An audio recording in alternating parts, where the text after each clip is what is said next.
Today we're going to talk about my Rivian R1T that I just picked up last week. I'm just going to give you the highlights of what I think so far 7 days in, including how this vehicle compares to what I sold for it, which was a 2022 Tesla Model S. This is just going to be part one. I do recommend that you watch part two, where I'm going to talk about some of the initial issues that I'm having that I've already submitted about a dozen or so service tickets for. Let me start off by saying I love the way the Rivian R1T looks. And certainly this truck is a looky-loo vehicle. I can't tell you how many times I've been honked at on the highway. People have come up to me, asked me questions, and all of that's been extremely positive. The first thing I want to note that's great about this truck versus my outgoing vehicle is the automatic high beams. First and foremost, the headlights themselves are really bright, and you're probably not even going to need the high beams in most cases. But if you do, the automatic high beams on this vehicle work really well. Big thumbs up for Rivian for getting that right. The next thing I want to mention, because it wasn't really publicly announced, is that the R1T used to come with 3 12-volt outlets. One here in the front trunk, which you can see is no longer there, with the 2 remaining 12-volt outlets being inside of the gear tunnel and one in the cabin underneath the dashboard. So Rivian, around it looks like the upper 11,000 VIN number, stopped including the 12-volt in the front trunk. For me personally, no big deal. I probably would never have used it anyway. I do know some other owners were upset to hear that.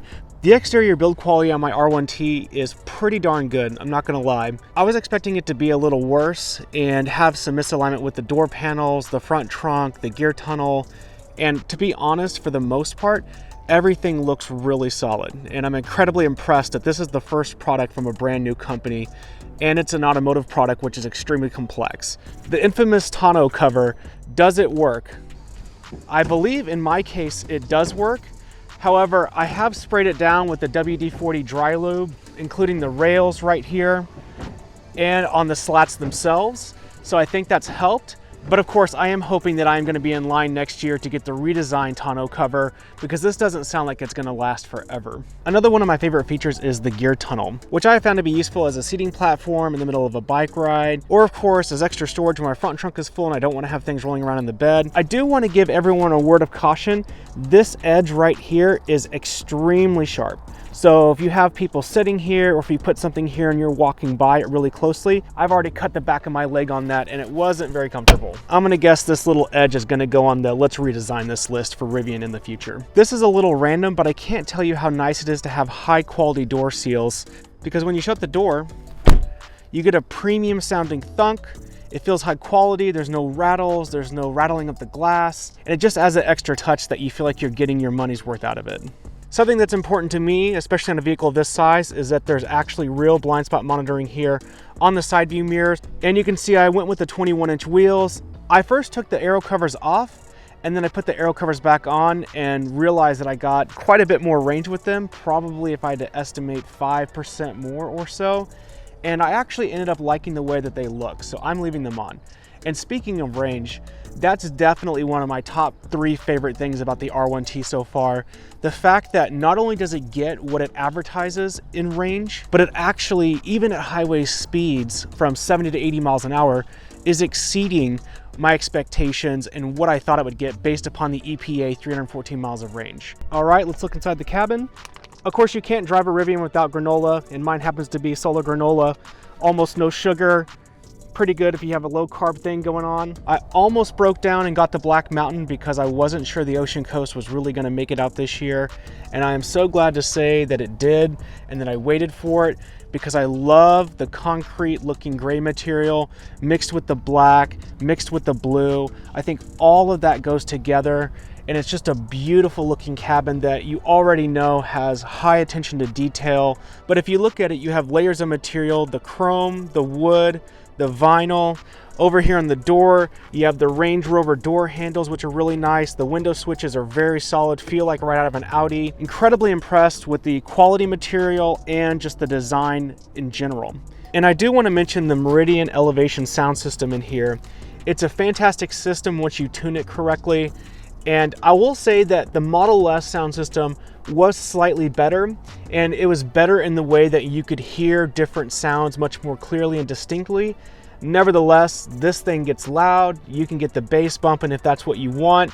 You can hear vocals clearly. I'm certainly not going to complain about it. That has met my expectation absolutely. The ventilated seats, I would say, work pretty well, definitely on par with my Model S seats. These are comfortable. I have a lower back / sciatica issue, and the longest amount of time I've spent in these seats is probably about an hour and a half so far. And I know that's not forever, but I can say that in that hour and a half drive, no pain whatsoever, no issues or discomfort. And again, beautiful design, so no complaints there. One thing I do want to mention about the rear seats though, while they are beautifully appointed like the front seats, when you exit out of the rear seats, this space right here is really small.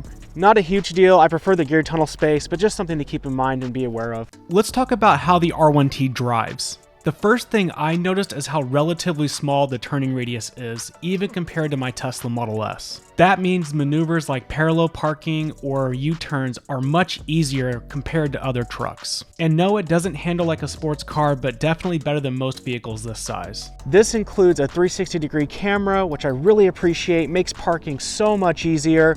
You also have side view cameras, and again, like I mentioned, blind spot monitoring on the side view mirrors themselves. So even though this vehicle is 20 inches longer than the one I sold, it really doesn't feel like it. Of course, the air suspension's really nice. I always drive on the lowest setting. I just prefer the most efficiency over anything else. The cabin is just a really nice place to be. It's relatively silent. I do have some excess wind noise, which I'll talk about in the next video. Outside of that, you do get a little bit of motor whine, but as you go higher in speeds, it seems like the motor whine kind of just disappears in the background.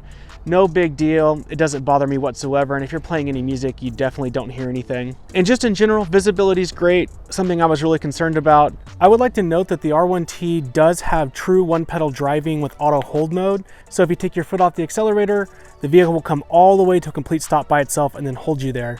Rivian does not give you the option to turn off regen braking, so I think they just want you to get used to it. And of course, everyone knows about the 0 to 60 time in 3 seconds. I haven't actually even floored this vehicle yet. I don't need to. Again, that's not how I drive. But if that's your thing, you're gonna love this 7,000-pound truck going 0 to 60 in 3 seconds. When it comes to Rivian software, there's a lot of good and some room for improvement. First and foremost, the center screen is extremely responsive with almost no perceptible lag that I've noticed. Navigating between menus or applications is flawless so far. The software appears to be very stable and bug-free, whereas I had issues with Bluetooth calling and Spotify in my Tesla, for example.